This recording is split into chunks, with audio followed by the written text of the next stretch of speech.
मैंने जिंदगी में ऐसा इंसान नहीं देखा। अम्मी, रूहान डिप्रेशन में है। लानत हो उसके डिप्रेशन पर। क्या वो इतना कमजोर है? अपने को मर्द कहते हैं ये।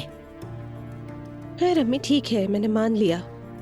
हम कुछ अरसा अलग रहेंगे, सोचेंगे और फिर इस टॉपिक पर बात करेंगे। क्या सोचना बाकी रह गया है बेटी? क्या सोचना है? वो तुम्हें छोड़कर चला गया है। अम्मी मैं वाकई भी बात नहीं करना चाहती इस टॉपिक पर। सच में मैं यहाँ आई हूँ आपके लिए। मुझे पछताने पर मजबूर मत करें। या अल्लाह मुझे सब्र दे।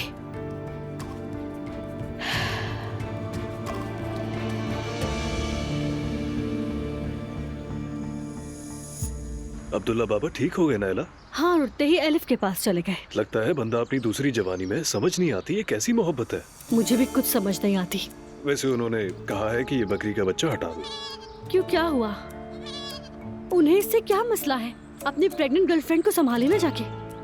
अल्लाह का वास्ता नायला, कोई मसला खड़ा मत करो। हम बहुत नाजुक हालत में हैं, जरा सी बात पर दरार आ सकती है।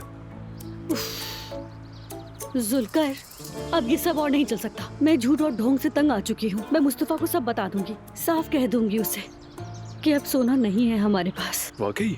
खुदा की कसम बहुत हो गया। इन्फ्लुएंसर वाला चक्कर भी नहीं चला, हम कर्ज में डूब गए हैं। नायला तुम बिल्कुल ठीक कह रही हो, लेकिन चूंकि हम हमेशा झूठ पर कहानी बनाते हैं तो तुम्हारा सच सुनकर मेरा जिस्म ही काम किया। उफ, मैं बहुत बदकिस्मत हूँ। अब जाके मुझे ये समझ आया है। ऐसा क्यों कह रही हो? हाँ, ऐसा ही है, क्योंकि जिंदगी मुझ पर कभी मेहरबान नहीं रही। ये तो किसी गाने के बोल हैं। बिल्कुल है। आजकल खुशगवार गाने सुनने का दिल ही नहीं करता जुल्कर। ठीक है, खुशी के गाने सुना करो, ज्यादा उदासी में ना डूब जाना। जरा ठहर जाओ, खुदारा कोई हंगामा मत करना।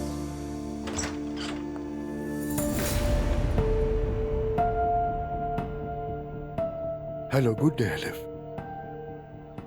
इस वक्त मैं किसी को भी गुड डे कहने के मूड में नहीं हूँ। क्या अंदर आ सकता हूँ मैं? आइए।